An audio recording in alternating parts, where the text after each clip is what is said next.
نويت التعلم والتعليم والتذكر والتذكير ونفع والانتفاع والإفادة والاستفادة والحث على التمسك بكتاب الله وسنة رسوله والدعاء إلى الهدى والدلالة على الخير ابتغاء وجه الله ومرضاته وقربه وثوابه. Pada kesempatan ini kita akan membahas tentang pentingnya ilmu, pentingnya pembekalan ilmu untuk mengetahui, untuk memahami ilmu agama, pentingnya ilmu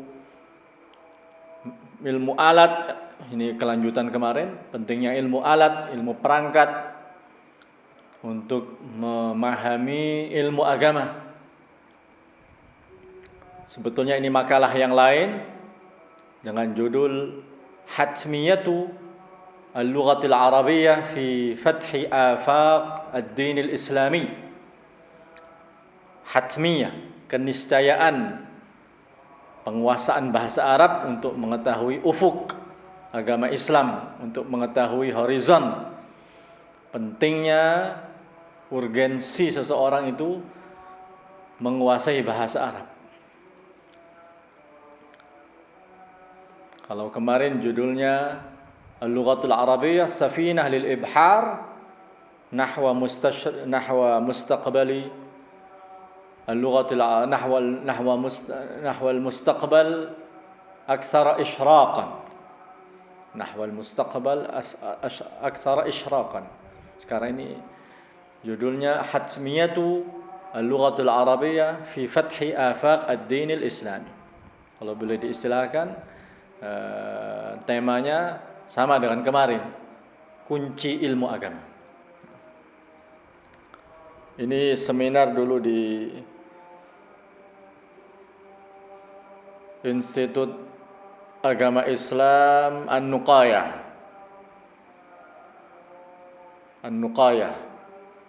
Pondok Pesantren An-Nuqayah tahun 2017.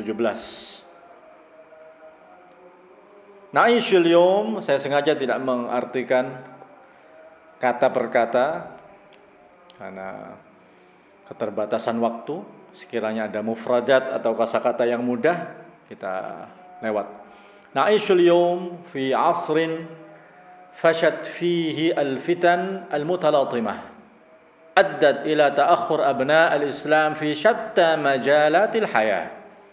Kita sekarang hidup di masa yang mana banyak sekali fitnah, banyak sekali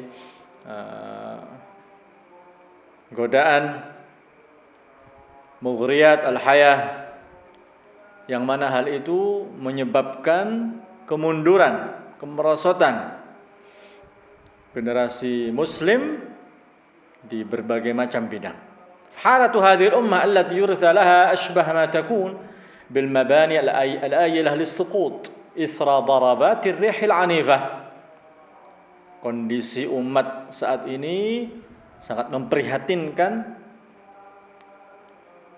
Diumpamakan bangunan yang hampir roboh setelah diterpa oleh angin yang keras. Wan harafa bihim al-markabu wa ghariqa yawman wa naja yawman najatal ghariqil uryan. Kendaraan yang mereka naiki pun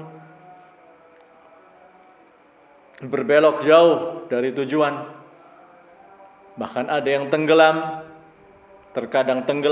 terkadang selamat sampai berlabuh, terkadang tidak mampu. Kalaupun selamat, najatal ghariqil uryan, selamatnya orang yang terdampar, dia tidak memakai pakaian. Dalam arti masih banyak kekurangan, masih banyak PR dalam tubuh umat Islam itu sendiri. Waqala Syakib Arsalan fi kitabih limadza ta'akhkhara al-muslimun wa taqaddama ghairuhum. Di sini pertama kali kita mendengar judul kitab ini dari Ustaz kita Al-Ustaz Ahmad Syakir, Al-Ustaz Ahmad bin Abdul Majid, sudah meninggal rahimahullah. Mudah-mudahan mendapatkan curahan rahmat dari Allah Subhanahu wa taala berkat ilmunya yang telah disampaikan kepada murid-muridnya. Pertama kali kita mendengar judul kitab ini dulu dari Ustadz Ahmad Syakir, Profesor Ahmad Syakir. Limadza ta'akhkhara al-muslimun wa taqaddama ghairuhum. Judulnya cukup menggelitik, ditulis oleh Al-Amir Syakib Arsalan dengan judul Kenapa kaum muslimin mundur, bukan Islam ya, kaum muslimin mundur, wa taqaddama ghairuhum, dan non muslim maju. Apa kata beliau? Innal inhitat wa ad-du'f alladhaini 'alaihim al-muslimun lam yanhasir fi Jawa wa Malayu wala fi makanin akhar, wa innama huwa mutafawitun fi darakatih. Faminhu ma huwa shadidul 'umq, wa minhu ma huwa qaribul ghawr, wa minhu ma huwa 'azimul khatar, wa minhu ma huwa aqallu khatara. Dekadensi, kemerosotan dan kelemahan yang diderita oleh umat Islam tidak terbatas di Jawa dan Melayu. Kalau disebutkan Jawa biasanya mewakili Indonesia. Istilah Jawa bukan hanya Pulau Jawa. Jawa, istilah Jawa dulu biasanya ulama Jawa, yakni ulama Indonesia. Wala fi Malayu. Bahkan sebetulnya ketika disebutkan Jawa itu sendiri, sebagian negara jiran sekarang masuk dalam kategori Jawa. Wala fi makanin akhar, tidak terbatas dalam satu kawasan. Wa innama huwa mutafawitun fi darakatih. Ada darajat, ada darakat.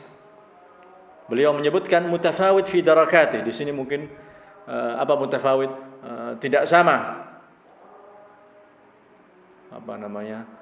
Parahnya tidak sama. Jurang yang menjorok ke bawah tidak sama. Faminhu ma huwa syadidul umq, ada yang sangat dalam sekali kemerosotannya, ada yang sedikit, ada yang membahayakan, ada yang tidak terlalu membahayakan. Walisailan an yaqul ma wara hadha alwaqi' almur almu'lim alladhi yu'ani minhu almuslimun bisifah 'ammah ala hadhihi alqura al-ardiyyah min al-maghrib al-aqsa hatta al-mashriq al-aqsa.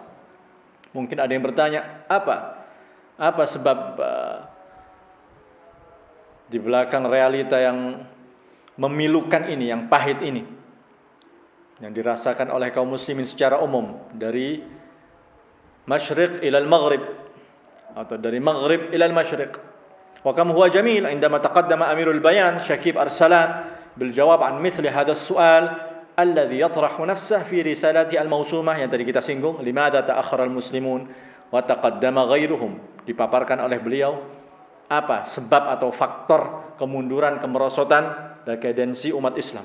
حيث ذكر في طياتها أسباب هذه المرارة التي نتجرعها في هذه الآونة الأخيرة. Apa ironi yang kita hadapi sekarang ini, akhir-akhir ini. Nadkur ala sabil al-ijmal rauman al-ikhtisar, kita sebutkan secara global saja. Minha, diantaranya kalau bukan yang paling penting, faqdul muslimin as-sabab alladhi sada bihi salafuhum. Umat Islam sekarang tidak mendapatkan atau kehilangan sesuatu. Sesuatu ini menjadi sebab majunya umat Islam terdahulu. Sesuatu ini menjadi sebab mendominasinya umat Islam saat itu. Ila janib awamil ukhra la taqillu fatkan wa hatkan. Di samping ada faktor yang lain yang tidak kalah membahayakannya, tidak kalah berpotensi untuk memecah umat Islam, untuk merobek kekuatan umat Islam. Wa tatamassal halatul fuqdan allati asyartuha anifan fi ahammi asbab hadha ta'akhur. Disebutkan oleh beliau paling pentingnya sebab kemunduran umat Islam, ala wa huwal jahl. Ala wa huwal jahl. Pertama kali kebodohan. Al-jahlu, kebodohan. Ketika orang sudah rela dengan kebodohan yang ia alami, ini sudah membahayakan. Sekarang orang sudah pikirannya materi. Tidak ada yang berpikir, sedikit sekali yang berpikir tentang pentingnya ilmu. Kalau kita membaca biografi Imam Syafi'i bagaimana? kita mengetahui betul-betul mahalnya ilmu. Tidak bisa diukur dengan materi. Sekarang kesuksesan diukur dengan materi. Kebahagiaan diukur dengan materi. Padahal qadiman qil, dulu orang bijak pernah berkata, as-sa'adah la tuqasu bil mal. As-sa'adah la tuqasu bil mal. Kebahagiaan tidak diukur dengan materi, tidak diukur dengan harta. Bahkan Al-Imam Ali bin Abi Thalib karramallahu wajhahu wa radhiyallahu an pernah ditanya dalam Ihya, kenapa ada beberapa orang yang punya ilmu tapi dari segi materi dia tidak punya? Padahal dia berilmu tapi dari segi fulusnya tidak ada, kesejahteraannya tidak terlihat. Apa kata Imam Ali bin Abi Thalib? Rizkinya itu ya di ilmunya itu, akalnya itu rizkinya. Akalnya itu rizkinya. Jadi rizki itu tidak terbatas dengan sesuatu yang kasat mata berupa materi. Bahkan para ulama tasawuf sendiri menyebutkan di antara faedah ketika kita berzikir ba'da salatil asr, setelah salat asar menjelang maghrib, akan diberikan oleh Allah al-arzaq al-ma'nawiyah, rizki yang sifatnya tidak kasat mata, rizki yang sifatnya maknawi, rizki yang sifatnya abstrak. Ini yang mungkin lebih kita perlukan daripada rizki yang sifatnya madiyah, yang sifatnya materi. Ketenangan hati, kekhusyuan dalam salat, qanaah, pikiran yang jernih, ilmu dan lain-lain. Disebutkan di sini min a'zam. Fa ilaika nas sahibul kitab haitsu qal, kembali kepada teks dari kitab Al-Amir Syakib Arsalan, min a'zam ta'akhur al-muslimin al-jahl. Di antara paling bahayanya, paling besarnya sebab kemunduran kaum muslimin al-jahl. Min a'zam asbab ta'akhurul muslimin al-jahl. Alladhi yaj'alu fihim man la yumayyiz bainal khamri wal khal. Diistilahkan oleh beliau saking fatalnya kebodohan apa? Menjadikan orang tidak mampu membedakan yang mana yang khamr, yang mana yang khal, mana yang khamr, mana yang cuka. Mana yang sudah menjadi cuka, mana yang masih khamr. Ini istilah saja menunjukkan sesuatu yang jelas, dapat dirasakan, dapat diindra dengan indra perasa, mereka tidak tahu. Fa yataqabbalu safsatah qadiyatan musallamatan wa la ya'rifu an yarud 'alaiha. Menganggap safsatah, sofisme yang keluar dari jalur nazar, yang keluar dari jalur mantek, pemikiran prinsip logika dasar, menganggap sesuatu yang bukan argumen dianggap seperti argumen, seakan-akan itu suatu yang penting, seakan-akan itu suatu yang dasar, yakni penuh hujjah, penuh dalil, padahal omong kosong, padahal asal bunyi. Pernah kita menulis dulu masih tahun 2004, kira-kira tahun 2004, masih getol-getolnya kita ingin mengkanter Islam liberal, kita masih belajar di Yaman. Sempat kita terjemahkan beberapa tulisan-tulisan orang-orang liberal, oknum-oknum orang-orang liberal itu. Kita terjemahkan ke bahasa Arab, kita ajukan ke salah satu dari guru-guru kita, di antaranya Dr. Amjad Rashid Al-Maqdisi hafizahullah. Ketika menerima tulisan dari terjemahan kita, beliau tidak terlalu tertarik untuk mengkanternya. Kenapa? Karena bukan tulisan ilmiah. Karena tidak terlalu berbobot. Beliau ingin buku yang ilmiah. Kalau hanya artikel-artikel lepas yang menunjukkan pemikiran sempalan, malas. Ini kadang-kadang kita juga perlu untuk bersikap pasif, itu perlu kadang-kadang. Bersikap untuk tidak gegabah, reaktif, terlalu reaktif juga kadang-kadang perlu. Karena mungkin pemikirannya tidak pantas untuk dikanter. Kecuali kalau sudah merebak, bahaya. Kalau sudah virus-virusnya merebak di mana-mana, maka fardu kifayah. Kata Imam Nawawi dalam kitab Minhajut Talibin, rad ala syubhat, mengkanter pengkaburan syubhat-syubhat, kerancuan-kerancuan pemikiran-pemikiran tersebut. وبوسعك بعد ذلك الجواب أن تبحث في القضية أكثر تعميقا في صورة السؤال الذي يفرض نفسه بإلحاح. Memungkinkan bagimu untuk mengetahui lebih dalam lagi tentang masalah ini dalam bentuk pertanyaan yang memaksa untuk dijawab. Idzan ma sababu hadzal jahl? Kalau memang dikatakan al-jahl ini adalah yang paling bahaya, menunjukkan kemunduran kaum muslimin, lalu sebabnya jahil itu apa? Sebabnya kebodohan itu apa? Hatta tasharat virusatuh, virus-virusnya, wastashrat yani mikroba, misal mikroba, seperti mikroba, wastashrat fi jismil ummati wa kadat an tuqatti'ahu irban, dan menyebar di tubuh umat ini sampai dikhawatirkan akan atau nyaris akan memotongnya bagian per bagian, irban. Min huna tafham idil amru fi'lan lahu masas bidinina al-hanif. Ini ada korelasinya erat dengan agama kita. Falaysa min buddin an uhaddid ma'na al-jahl anifan bi syaklin awdah bi annahu al-jahlu bid-din. Boleh kita garis bawahi bahwasanya yang dimaksud dengan jahil di sini bukan hanya jahil biasa, tapi al-jahlu bid-din, kebodohan tentang masalah agama. Bahkan sekarang digaungkan kembali tentang masalah agama dan keberagamaan, seakan-akan agama dan keberagamaan itu berseberangan dengan sains, berseberangan dengan ilmu. Ini dibahas oleh Syekh Al-Buti, dulu pernah kita baca di Pondok Kalampayan. Judulnya Urubbah minat taqniyah ila ruhaniyah mushkilatul jisril maqtu'. Di situ dibahas oleh Syekh Al-Buti kenapa muncul pemikiran dari barat, dari ilmuwan barat khususnya, tentang salah kaprah mereka tentang sains. Mereka tidak memahami apa yang dinamakan dengan sains, apa yang dinamakan dengan knowledge, apa yang dinamakan dengan ilmu pengetahuan, apa yang dinamakan dengan ilmu, apa yang dinamakan dengan knowledge, pengetahuan.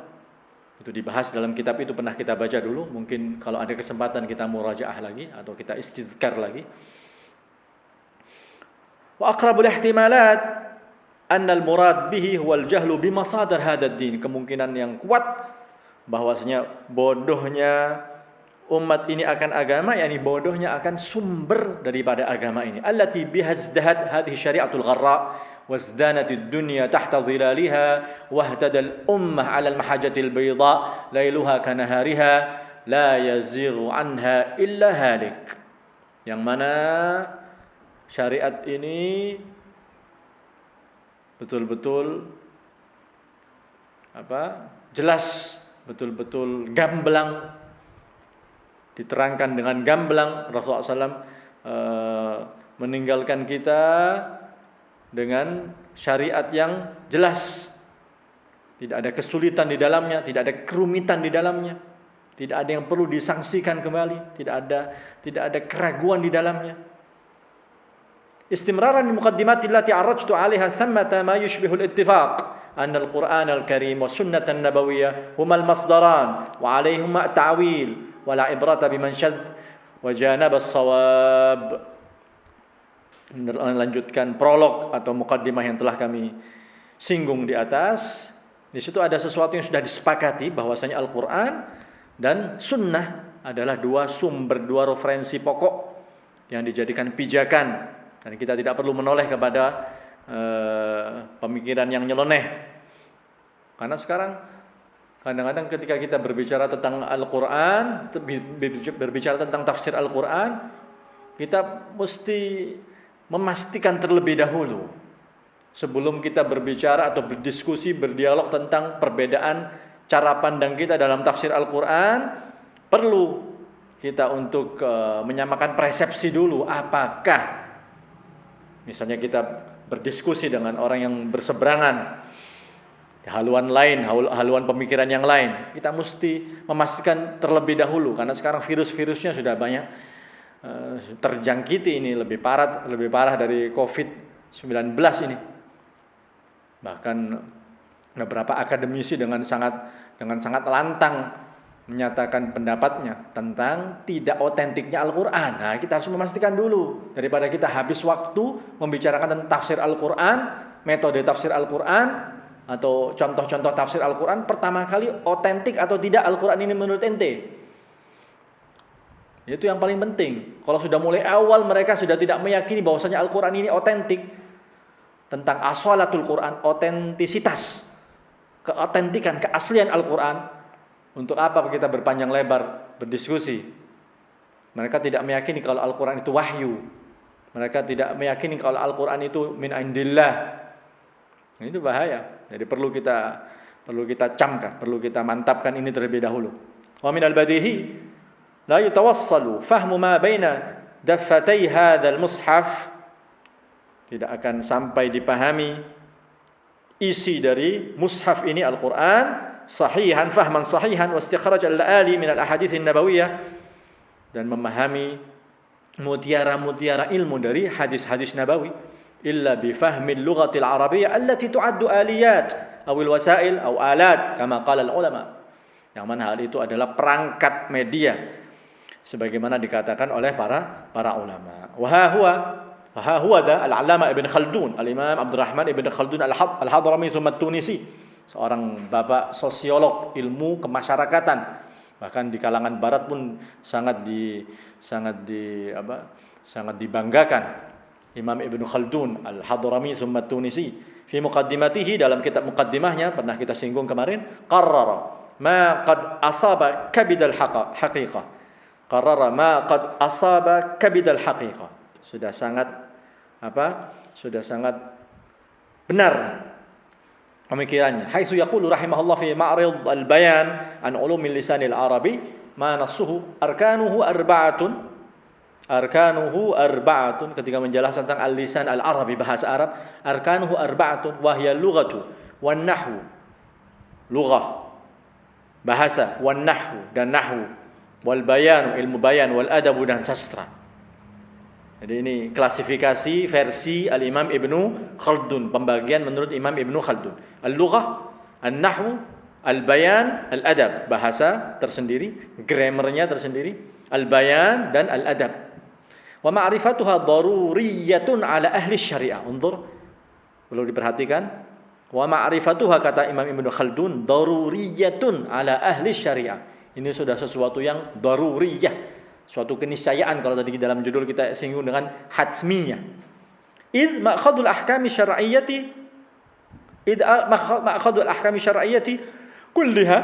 kulluha min al-kitab wa sunnah. Pengambilan hukum syariat kesemuanya adalah dari Al-Quran dan Sunnah. Wa hiya bi lughatil Arab. Wa hiya bi lughatil Arab. Wa naqalatuha minas sahabah wat tabi'in Arab. Di sini kita tidak berbicara etnis, tapi kenyataannya seperti itu. Al-Quran berbahasa Arab, lil hikmah, hikmah yang diinginkan oleh Allah. Dan yang menukil pemahaman syariat ini dari kalangan sahabat dan tabi'in Arab. Kalaupun di antara mereka bukan orang Arab, misalnya Bilal al-Habsyi, Suhaib ar-Rumi, Salman al-Farisi, tapi lughatuhum Arabiyyah. Mereka merupakan penutur bahasa Arab, dan mereka aqamu fi shibh jaziratil Arabiyyah. Mereka juga berdomisili di semenanjung Arabia. Wa syarhu mushkilatiha min lughatihim, keterangan tentang hal-hal yang problem yang perlu dipahami lebih lanjut dari bahasa Arab. Fala budda min ma'rifatil ulum al-muta'alliqati bihadzal lisan liman arada ilma syariah. Maka tidak diragukan lagi, haruslah kita memahami ilmu-ilmu yang berkaitan dengan bahasa Arab ini bagi siapa saja yang ingin mendalami syariat. Hada ya'ni anna syariat al-islamiyah allati hiya min arkanid din tatahatta ma'rifatuha biwasilati itqan hadhihi al-lughah. Bukan hanya wawasan, tapi itqan, harus menekuni bahasa Arab. Bukan hanya bahasa Arab berbicara, bukan hanya bahasa Arab listening, bukan hanya bahasa Arab kemahiran. Di sini lebih luas ruang lingkupnya, bahasa Arab lughah dan bahasa Arab ilm. Bahasa Arab ilmu dan bahasa Arab kemahiran. Fa syari'atu arabiyyatun intilaqan min arabiyyatil Qur'an. Seperti yang kita singgung kemarin dari perkataan al-Imam Asy-Syatibi rahimahullah dalam kitab Al-Muwafaqah. Wal aqulu urubatahu. Kita tidak menyatakan Arabi urubah, karena menurut bahasa Arab sendiri ada perbedaan antara Arabiyah dengan urubah. Meskipun sebetulnya dari segi kosakata tidak terlalu berdampak makna yang lain, tetapi ditarik makna urubatul Quran kepada pemikiran yang lain. Yang kita singgung tadi, ada pemikiran liberal yang menganggap beberapa hukum syariat itu produk budaya dan lain-lain. Fal Quran rabbaniyu al-mabda', alamiyu at-tatbiq. Secara empiris, secara praktek lapangannya sifatnya global Al-Quran, bukan untuk satu etnis saja. Ini kembali kepada karakteristik syariat Islam alamiyah, global. Wa ma arsalnaka illa rahmatan lil alamin, bukan lil Arab, bukan lil Gharb, bukan lil Afariqah, bukan lil Asyawiyin, tapi lil alamin. Falaysa da'watan li aqwamin an aqwam wala li zamanin an zaman. Jadi tidak terikat dengan satu ruang tempat dan satu ruang waktu. Lianna mustalah al-urubah wa ma'al asaf syadid sara al-mahatta al-jadidah, sara al-mahattat al-jadidata wal istimar wara hadhihi al-mu'amarah bila syak. Karena term atau istilah urubah ini bukan Arabiyah, urubah sangat disayangkan menjadi al-mahattah al-jadidah. Maksudnya al-mahattah al-jadidah, pijakan pemikiran mereka. Dan tidak diragukan bahwasanya penjajahan di belakang konspirasi ini. Mu'amarah itu konspirasi. Sekarang ada istilah konspirasi, teori konspirasi, apa bahasa Arabnya? Mu'amarah. Waqad albasahu thawban jadidan urida minal uruba an takuna rabitatan qaumiyatan munaqidatan lil Islam. Sudah diberi pakaian dengan makna yang lain yang diartikan urubah itu diartikan rabitah, ikatan yang sifatnya nasionalisme Arab, yang ujung-ujungnya berseberangan dengan prinsip universalitas syariat, prinsip tidak ada sekat-sekat dalam syariat, semuanya al-alam kullu. Faman lahu ittila' bi 'ilmi al-maqasid asy-syar'iyyah la yaghib an dhihni al-ism al-lami' lil-imam asy-Syatibi alladhi tabawwa'a 'ala kursi ar-riyadah fi hadzal fan. Sudah kita singgung kemarin di pembahasan yang kunci ilmu agama pertama, bahwasanya Imam Syatibi yang dijuluki bapak maqasid syariah memelopori masalah ini, meskipun dalam kitab usul fikih sendiri Al-Mustasfa Al-Imam Al-Ghazali rahimahullah sudah menyinggung tentang masalah Ad-Daruriyat Al-Khams, tentang masalah hifdzuddin, hifdzun nafs, hifdzul aql, al-maqasid asy-syar'iyyah. Tapi secara umum yang lebih menjelentrehkan kembali pembahasannya Al-Imam Asy-Syatibi rahimahullah dalam kitabnya Al-Muwafaqat fi usul syariah, kitabun sara ilaihi rukban, kitab yang sangat dicari-cari orang kalau zaman dulu orang jauh-jauh untuk mencari kitab itu. Qailan, ada disebutkan di antara gurunya Dr. Amjad Rashid hafizahullah di daerah Syam, bernama Dr.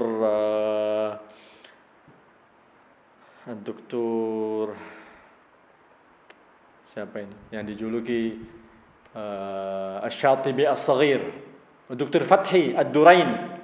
Ini di antara gurunya Dr. Amjad Rashid, dijuluki Al-Imam Asy-Syatibi As-Saghir, Dr. Fathi Ad-Duraini.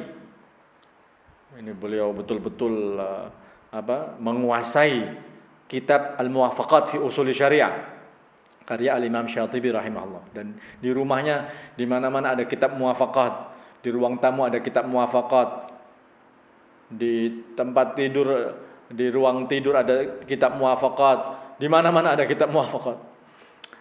Qailan, kemarin sudah kita singgung, cuma di sini lebih sempurna kita menukil teks dari Imam Asy-Syatibi. Inna hadhihi syari'atal mubarakata arabiyyatun la madkhala fiha lil alsunil ajamiyah. Tidak ada celah untuk memahami syariat Islam melalui bahasa non-Arab. Ila qawlihi fakama anna lisana ba'dil aajim la yumkinu an yufhama min jihati lisanil Arab, kadzalik la yumkinu an yufhama lisanul Arab min jihati fahmi lisanil ajam li ikhtilafil awda'i wal asalib. Sebagaimana bahasa sebagian non-Arab tidak mungkin dipahami dari arah bahasa Arab, Jadi ada dilalahnya, ada denotasi makna, penunjukan makna yang tidak bisa dipahami kecuali dari bahasa itu sendiri, dari bahasa Jawa misalnya, dari bahasa Melayu misalnya. Begitu juga tidak akan mungkin dipahami lisanul Arab min jihati fahmi lisanil ajam, dari sisi pemahaman bahasa non Arab, karena perbedaan situasi dan kondisi, perbedaan gaya penuturan. Ini kalau dalam ilmu bahasa Arab kajiannya dinamakan analisa analisa kontrastif.